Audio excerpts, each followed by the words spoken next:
medio de qué y ya está.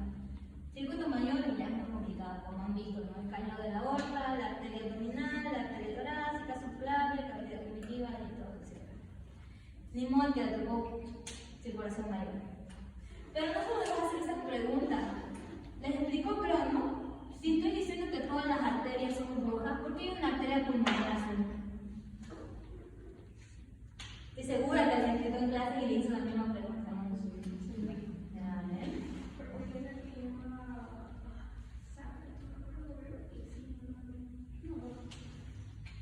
¿Por qué alguien? ¿Tú estuviste en la clase que me explicó eso, te acuerdas?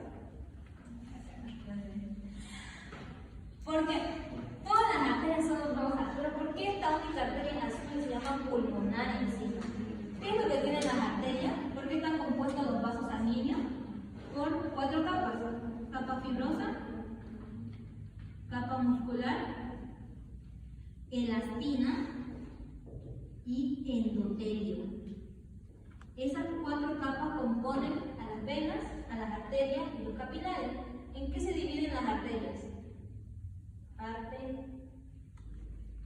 Arteriolas. Las venas en vénulas. Y los capilares en capilares arteriosos y capilares venulares. ¿Cómo puedo yo saber eso? Una vez que ingresa acá, no es que la vena siga de este tamaño, digo, la arteria siga de este tamaño. Se va haciendo cada vez más pequeño dependiendo del lugar a donde va a entrar. Si esto es una arteria pulmonar, se va a convertir, digamos, en venas. ¿Por qué? Porque va a transformar, ¿qué? Dióxido de carbono. Se transforma en vénulas. Y esas vénulas en capilares venosos.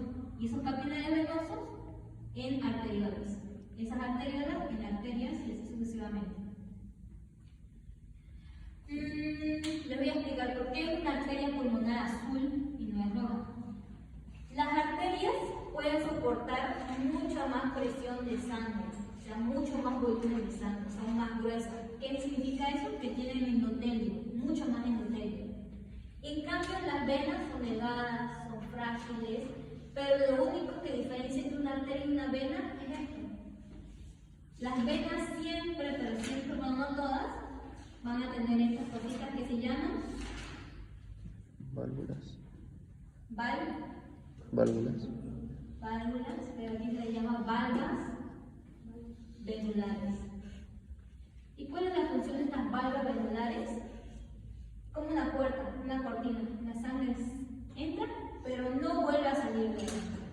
Es decir, que ayuda a filtrar la sangre, sí. Al paso de la sangre, sí, pero sobre todo a que no retorne esa sangre que está entrando. ¿Y dónde se van a encontrar esas valvas? Únicamente en las venas del tren inferior. O sea, no van a encontrar valvas en el tren superior, solamente en el tren inferior. Esta es pregunta una pregunta examen, pero es pregunta que le van a hacer toda su vida en la carrera de nutrición, toda su vida. ¿Dónde se encuentran las valvas venulares? En el tren inferior. Todas tienen valvas venulares, todas las venas, no, únicamente en el tren inferior. Entonces ya les quedó claro por qué hay una arteria pulmonar de color azul. Porque es donde va a eyectar la sangre que va a hacer ¿qué? Producir el circuito venal. Si no se eyectara con mucha fuerza, pues sería prácticamente una vena pulmonar, como toda. Pero al eyectarse con mucha fuerza y a llevar mucha sangre, mucha presión de ese volumen sanguíneo, se convierte en una arteria pulmonar y sigue manteniendo el color azul. ¿Por qué? Porque lleva dióxido de carbono. Esa es la respuesta. ¿Es el circuito menor? Capaz esa pregunta no la haga el doctor, se la voy a hacer yo. O capaz también les hago otras preguntas como qué es hematosis, las capas de las vasos sanguíneos, diferencias entre arterias, venas y capilares. O sea, son preguntas que prefieren eso o prefieren que les pregunte circuito mayor. ¿Ah, circuito? Si les pregunto circuito mayor, les voy a decir cuáles son las 4 ramas que se divide el callado de la aorta. ¿Y cuáles son las ramas que se subdividen de ese callado de la aorta? ¿Cuáles son las ramas que se van a dividir en una izquierda y una derecha y qué parte lo ligan? Eso es lo que les voy a preguntar si piden circuito mayor. Así que, circuito mayor no se lo voy a explicar. Es muy largo, ya ni siquiera les paso mis apuntes y mis suministros. Mira,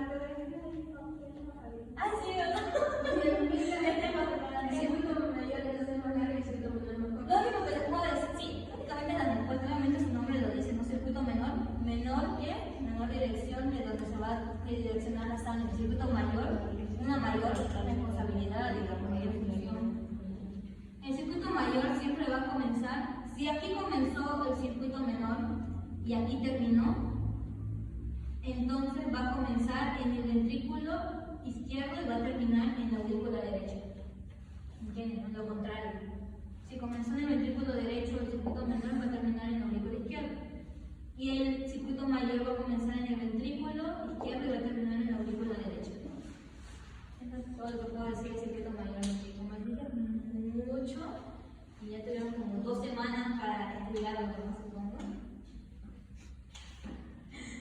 Nosotros tuvimos como 4, 6 días que nos tocaba.